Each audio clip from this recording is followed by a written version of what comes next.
الحمد لله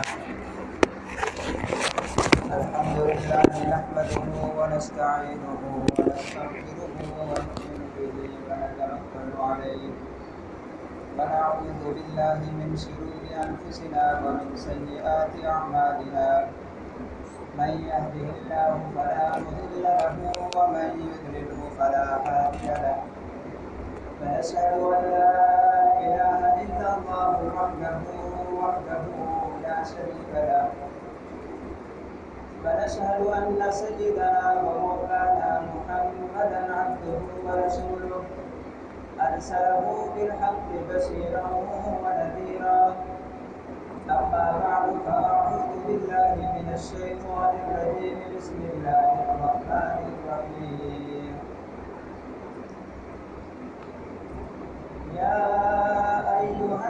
النبي حرض المؤمنين على القتال قال النبي صلى الله عليه وسلم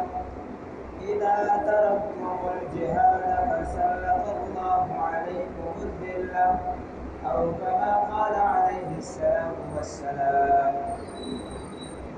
ہر سمت مچلتی گرموں نے افسون شب غم توڑ دیا ہر سمت مچلتی گرموں نے افسون شب غم توڑ دیا اب جاگ اٹھے ہیں دیوانے دنیا کو جگا کر دم لیں گے یہ بات آیا ہے دنیا پر ہم پھول بھی ہیں تلوار بھی ہیں یا بزم جہاں مہکائیں گے یا خون میں نہا کر دم لیں گے سوچا ہے کفیل حالات کچھ بھی ہوں ہر حال میں اپنا حق لیں گے عزت سے جیے تو جی لیں گے یہ جام شہادت پی لیں گے میرے انتہائی واجب الاحترام معزز محترم دوستوں بزرگوں بھائیوں گزشتہ جمعۃ المبارک ہم نے جہاد کے موضوع پر کچھ باتیں کی تھی لیکن چند ساتھیوں کا یہ اعتراض تھا کہ جہاد کا موضوع ہمیں سمجھ نہیں آیا اس کی بنیادی وجہ یہ ہے کہ ہم بہت کم سنتے ہیں جہاد کے لفظ کو اس وقت جو دور چل رہا ہے یہ ہمارے مخالفین کا دور چل رہا ہے دجالی میڈیا نے لفظ جہاد کو ایک دہشت گرد لفظ بنا دیا ہے حالانکہ اس کے متعلق آج میں آپ کو بالکل وضاحت کے ساتھ بتاتا ہوں کہ جہاد کا لغوی معنی کیا ہے جہاد کا اصطلاحی معنی کیا ہے اور اللہ تعالیٰ نے ہمیں جہاد کا حکم کیسے دیا ہے کس کے ساتھ دیا ہے کب تک کرنا ہے اور کیسے کرنا ہے مختصر سے وقت میں آپ کو قرآن مجید کی روشنی میں تھوڑا سا بتاتا چلوں کہ جہاد کا معنی ہے محنت کرنا مشقت کرنا کوشش کرنا لغوی معنی ہے اصطلاح کے اندر جہاد اسے کہتے ہیں شریعت میں کہ اپنی پوری قوت اور پوری طاقت کفار کے خلاف استعمال کر دینا اس کو جہاد کہتے ہیں پھر جہاد کی قسمیں ہیں ایک جہاد یہ ہے کہ معاشرے کے اندر اللہ کے احکام پر عمل نہیں ہو رہا نبی کریم صلی اللہ علیہ وسلم کی سنتوں پہ عمل نہیں ہو رہا علماء کرام اور ایک جماعت کھڑی ہو جاتی ہے ان لوگوں کو کہتی ہے کہ اللہ کے احکام کو مانو اپنے اوپر نافذ کرو اللہ کے پیاری سنتوں پر اللہ کے پیارے محبوب کی سنتوں پر عمل کرو اس کو کہتے ہیں جہاد باللسان پھر بھی باوجود اس کے لوگ نہیں رکتے علماء کرام یا ایک جماعت کھڑی ہو جاتی ہے ایک تحریر لکھتی ہے کتابیں لکھتی ہے اس برائی کے خلاف اس شر کے خلاف اس ظلم کے خلاف تو اس کو کہتے ہیں جہاد بالقلم یہ سارے جہاد ہیں میرے دوستو لیکن جب اللہ جل جلالہ قرآن کے اندر جس جہاد کا لفظ ارشاد فرماتے ہیں جہاد فی سبیل اللہ کسے کہتے ہیں جب لوگوں کو منع کرنے سے لوگ برائی سے نہ رکیں برائی سے باز نہ آئیں تحریر لکھنے کے بعد قلم اٹھانے کے بعد پھر بھی اللہ کے احکام کی پوری تائید نہ ہو تو پھر جہاد فی سبیل اللہ شروع ہوتا ہے اللہ کا حکم ہے کتب علیکم القتال وهو کرہ لکم وعسى ان تکرہوا شیئا وهو خیر لکم اللہ تعالیٰ کو پتہ ہے کہ آپ پر یہ بات ناگوار گزرے گی، اللہ تعالیٰ نے تمہارے اوپر قتال فرض کر دیا ہے، اپنے ہاتھ میں تلوار لو اور اس برائی کو اپنے بزور بازو روکو، اس کو کہتے ہیں جہاد فی سبیل اللہ۔ آگے چلتے ہیں، ایک مسلمان ملک دوسرے مسلمان ملک دوسرے کسی ملک پر حملہ کرتا ہے، پیش قدمی کرتا ہے، اس کو کہتے ہیں جہاد فرض کفایہ، اقدامی جہاد۔ ایک اور جہاد ہے کہ کہاں مسلمانوں پر ظلم ہو رہا ہے، مسلمانوں کے ملک کے اوپر کفار چڑھائی کر رہے ہیں، مسلمانوں کی عزتوں کو لوٹ رہے ہیں، مسلمانوں کے مالوں کو لوٹ رہے ہیں، مسلمانوں کی جانوں کا خون بہا رہے ہیں، جیسا کہ آج کل ہو رہا ہے۔ آپ فلسطین میں دیکھیں، کشمیر میں دیکھیں، صومالیہ میں دیکھیں، بوسنیا میں دیکھیں، ملک پاکستان کے اندر دیکھیں، کہاں کہاں مسلمانوں پر ظلم نہیں ہو رہا، کہاں کہاں مسلمانوں کا خون نہیں بہایا جا رہا، مسلمانوں کے علماء کو قتل عام کیا جا رہا ہے، ان کو جیلوں میں ڈالا جا رہا ہے، مساجد اور مدارس پر پابندیاں لگائی جا رہی ہیں۔ جب یہ وقت آئے کہ کفر بزور بازو اسلام کو دبانا چاہے، اب اسلام کا حق بنتا ہے کہ وہ اپنا دفاع کرے، اپنا بچا کرے، اس کو دفاعی جہاد کہتے ہیں، یہ فرض عین ہوتا ہے۔ میرے دوستو، اپنی بات نہیں کر رہا، فتح الجواد تفسیر اٹھائیے، قرآن مجید کی کوئی بھی تفسیر اٹھائیے، یا ایھا النبی حرض المؤمنین علی القتال کی تفسیر پڑھیے،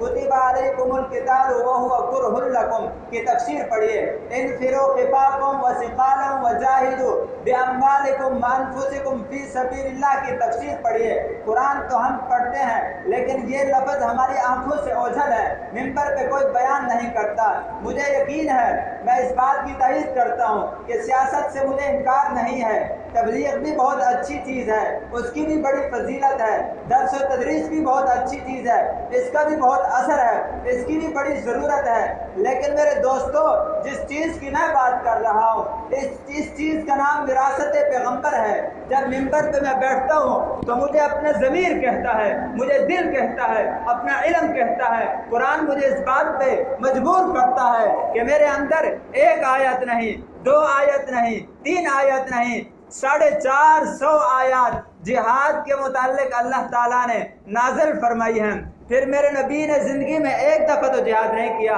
2 دفعہ تو نہیں کیا، مدنی زندگی دیکھیں، پوری کی پوری آپ صلی اللہ علیہ وسلم کی جہادی زندگی ہے۔ آپ غزوہ بدر میں دیکھیں کتنے صحابہ کرام شہید ہوئے، غزوہ احد میں دیکھیں کتنے صحابہ کرام شہید ہوئے۔ آپ صلی اللہ علیہ وسلم کے چچا حضرت حمزہ رضی اللہ تعالیٰ عنہ، اسد اللہ و اسد رسول کا خطاب اللہ نے انہیں دیا ہے، ان کے ٹکڑے ٹکڑے کر دیے گئے، ان کے جگر کو، کلیجے کو چبایا گیا، کس لیے؟ اس لیے اسی اسلام کی عظمت کے لیے۔ جب مسلمانوں پر ظلم و تشدد حد سے بڑھا تو اللہ تعالیٰ نے جہاد کی اجازت دی، اذن للذین یقاتلون بانہم ظلموا وان اللہ علی نصرہم لقدیر۔ یہ میرا کلام نہیں ہے، کسی مفتی کا فتویٰ نہیں ہے، کسی کی کوئی تفسیر نہیں ہے، یہ اللہ کے قرآن کی نص ہے، آیت ہے۔ آپ قرآن کھول کر دیکھیں، قرآن مجید کی کتنی صورتیں ہیں صرف اور صرف جہاد کے موضوع پر ہے، لیکن ہم نماز کے بظاہر سنتے ہیں، بڑا مزہ آتا ہے، روزے بھی رکھتے ہیں، حج بھی کرتے ہیں، لیکن جب آتی ہے جہاد کی باری تو ہمارا دل کانپنے لگ جاتا ہے۔ اللہ کے پیارے محبوب صلی اللہ علیہ وسلم نے آج سے 1500 سال پہلے بتا دیا تھا کہ تمہارے اوپر کفار ایسے جھپٹ پڑیں گے جیسے کہ بھوکے لوگ دسترخوان کے اوپر ٹوٹ پڑتے ہیں۔ صحابہ نے پوچھا، اے اللہ کے رسول، کیا ہم اس وقت تھوڑے ہوں گے، کم ہوں گے، ہماری قوت نہیں ہوگی؟ اللہ کے نبی نے فرمایا، نہیں نہیں، تم تعداد میں اتنے زیادہ ہوں گے کہ سمندر کی جھاگ کے برابر ہوں گے، لیکن باوجود اس کے وہ تمہارے اوپر ٹوٹیں گے، تمہارے اوپر ظلم و ستم کریں گے، غالب ہوں گے، اس لیے کہ تمہارے دلوں کے اندر دنیا کی محبت آ جائے گی اور موت کی نفرت آ جائے گی، تم لوگ جہاد چھوڑ دو گے۔ فَسَلَّطَ اللَّهُ عَلَيْكُمُ الذِّلَّ اِذَا تَرَكْتُمُ الْجِهَادَ، جب تم جہاد کو چھوڑ دو گے، فَسَلَّطَ اللَّهُ عَلَيْكُمُ الذِّلَّ، اللہ تعالیٰ تمہارے اوپر ذلت مسلط کر دے گا، تم مغلوب ہو جاؤ گے۔ میرا کہنا نہیں ہے کسی مولوی نبی کا فرمان ہے، اللہ کا کلام ہے، جب اللہ کے ایک حکم کو ہم چھوڑ دیتے ہیں تو پھر ہم غلامی کے اندر آ جاتے ہیں۔ میرے دوستوں، آج ہم کیا کر سکتے ہیں؟ کسی نے جلوس تک نہیں نکالا، ہم نے کتنے جلوس نکالے ہیں، کتنے جلوسوں میں شرکت کی ہے، کتنا اظہار یکجہتی کی ہے، کتنا ان کی مظلوموں کے ہم نے تعامل کیا ہے۔ دیکھو میرے دوستو، ہر ایک مسلمان ہے، جس طرح نماز کے کار سے انسان دائرہ اسلام سے خارج ہو جاتا ہے، اسی طرح جہاد کے انکار سے بھی دائرہ اسلام سے انسان خارج ہو جاتا ہے۔ جس طرح روزے، زکوٰۃ کا منکر، حج کا منکر دائرہ اسلام سے خارج ہے، بالکل اسی طرح جہاد کا بھی منکر دائرہ اسلام سے خارج ہے۔ اللہ تعالیٰ کا فرمان ہے، نبی کا فرمان ہے، اللہ تعالیٰ کے محبوب صلی اللہ علیہ وسلم نے فرمایا کہ وہ شخص جس کے دل میں کبھی جہاد کی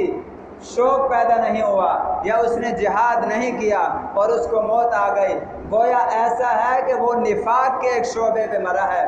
آپ اپنے دلوں کو جانچیں کہ ہمارے دل کے اندر جہاد کا جذبہ ہے، ہمارے دلوں کے اندر جہاد کا جذبہ ہے، ہم نے ٹریننگ کی ہے،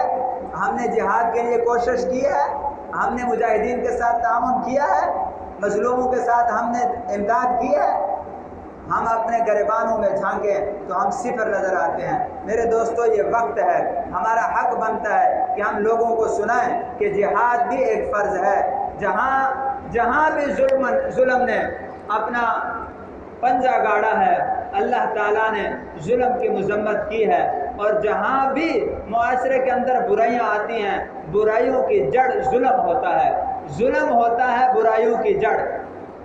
آپ دیکھیں، فرعون ظالم تھا، اللہ تعالیٰ نے اسے کیسے برباد کیا۔ نمرود ظالم تھا، جب اس کا ظلم حد سے بڑھا، اللہ تعالیٰ نے اس کے غرور کو خاک میں ملا دیا۔ آپ چلے آئے مکے کے اندر، جب مظلوم مسلمانوں پر، نہتے مسلمانوں پر مشرکین اور کفار نے ظلم ڈھائے تو اللہ تعالیٰ نے انہیں بدر کے اندر کتنا ذلیل و رسوا کیا، حنین کے اندر، احد کے اندر، تبوک کے اندر کتنے ذلیل و رسوا ہوئے۔ میرے دوستو، جب ظلم حد سے بڑھتا ہے تو پھر اللہ تعالیٰ کی پکڑ سخت ہے، پکڑ لیتے ہیں۔ آج بھی وہی دور ہے کہ آج ہماری امت مسلمہ کا خون جگہ جگہ پہ بہایا جا رہا ہے۔ ہم مسلمان ہیں، ٹس سے مس نہیں ہو رہے۔ یہ وقت ہے ہمارے جاگنے کا۔ اگر آج بھی ہم نہ جاگے تو کل ہماری نسلیں بالکل غلامی کی زندگی گزاریں گی، پھر ہم اس طرح کی جہاد کی بات بھی ممبر پہ نہیں کر سکیں گے۔ میرے دوستو، یہ وقت ہے، سنبھلیں، جہاد کو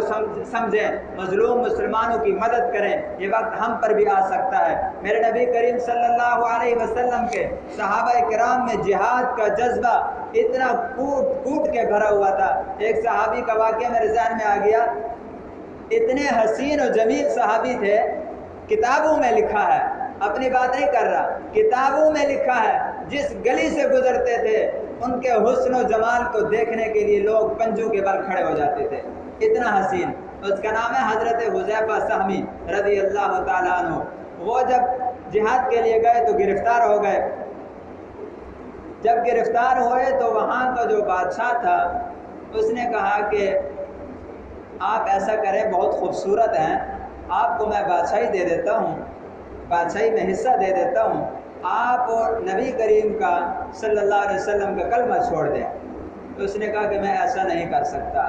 بادشاہ نے حکم دیا کہ اس کو 7 دن کے لیے قید کر دیں، کھانا پینا بند کر دیں، خود عقل ٹھکانے آ جائے گی۔ 7 دن تک اسے قید کیا گیا۔ 7 دن کے بعد بادشاہ کے سامنے لایا۔ بادشاہ نے پوچھا کیا حال ہے؟ کہا الحمدللہ۔ نبی کا کلمہ چھوڑنے کے لیے تیار ہو؟ کہا ہرگز نہیں۔ فرمایا کہ کہا اس نے کہ اس کے ہاتھوں کے اندر کیلیں ٹھوک دو۔ اس کے ہاتھوں کے اندر لوہے کی کیلیں ٹھوک دی گئی، خون کے فوارے اڑنے لگے۔ کہا کہ اب؟ کہا بالکل نہیں، نبی کا کلمہ میں ہرگز نہیں چھوڑ سکتا۔ تو کہنے لگا اپنے حسن پہ رحم کر، میری اکلوتی بیٹی ہے، تجھے دیتا ہوں اور بادشاہی میں حصہ بھی دیتا ہوں، نبی کا کلمہ چھوڑ دے۔ اس نے کہا ہرگز نہیں چھوڑ سکتا۔ بادشاہ کیا کہتا ہے؟ کہتا ہے کڑھائی کے اندر اس کو ڈال دو۔ تیل کی کڑھائی کے اندر اسے ڈال دیا گیا۔ کچھ دیر کے بعد بادشاہ حکم دیتا ہے کہ نکال کے لاؤ، اس کی تو ہڈیاں اب گل چکی ہوں گی۔ جب اسے نکالا جاتا ہے، کتابوں کے اندر واقعات لکھے ہوئے ہیں، یہ ایسا واقعہ نہیں ہے کہ اس واقعے کو کوئی تاریخ جھٹلا سکے،